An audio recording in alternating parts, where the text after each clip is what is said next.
ఏంటయ్యా ఇది? మిమ్మల్నే నా పేరు తలుచుకొనగాని ఏ పని మొదలుపెట్టరు, కానీ నన్నే అవమానిస్తున్నారే.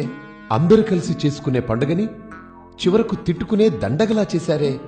మా అమ్మ నన్ను పసుపుతో చేస్తే మీరేమో దాన్ని కాస్త ప్లాస్టర్ ఆఫ్ పారిస్లోకి మార్చేశారు. నాకేం రంగులు కావాలని అడిగానా? మట్టితో చేస్తే వరాలివ్వనన్నానా?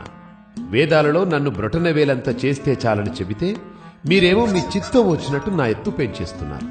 నాకు నాతోటే పోటీ పెడతారా? అన్నా, ఒక్క అడుగుతో మొదలై 60 అడుగులకు చేర్చేశారు.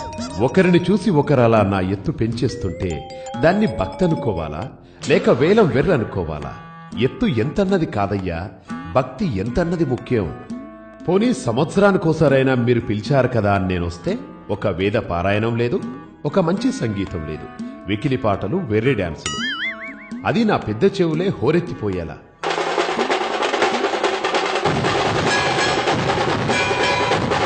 పాపం నా మూషికడు ఆ పాటల హోరికి పారిపోతున్నాడు కూడా. ఇక చుట్టుపక్కల జనాలైతే రోజు అష్టోత్తరం సంగతి ఎలా ఉన్నా మీ గోలకి తిట్టదండకం చదువుతున్నారు. అవును, నాకు లడ్డూలిష్టమని ఎవరయ్యా చెప్పారు? నేను ఉండ్రాళ్ళకి బ్రాండ్ అంబాసిడర్ని కదా. మరి ఆ లడ్డూలేంటి, వాటి సైజులేంటి, పైగా ఆ వేలం పాటలేంటి? అసలు నా కథ, నా రూపమే కాదు, నా ప్రసాదం కూడా మార్చేస్తారా? ఆ విష్ణుమూర్తికి 10 అవతారాలే, కానీ నాకెన్ని పెట్టారు?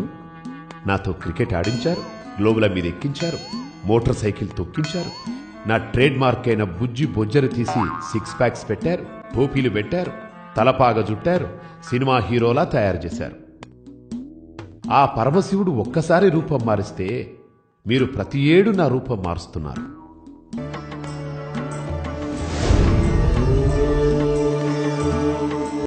అసలే ఇరుకు రోడ్లు, గతుకుల సందులు, వీటితోనే ట్రాఫిక్ జామ్లవుతుంటే నా పండుగ పేరుతో వాటిని ఇంకాస్త పెంచేలా రోడ్ల మీద ఆ ఊరేగింపులేంటి, ఆ డాన్సులేంటి?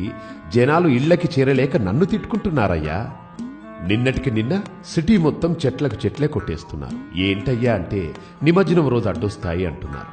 నాకు ఆకులు అలములంటే ఇష్టమని తెలిసి వాటినిచ్చే చెట్లను నా పేరు చెప్పి నరికేస్తుంటే ఇదెక్కడి పండుగయ్యా? ఇక నిమజ్జనం గురించి చెప్పేదేముంది?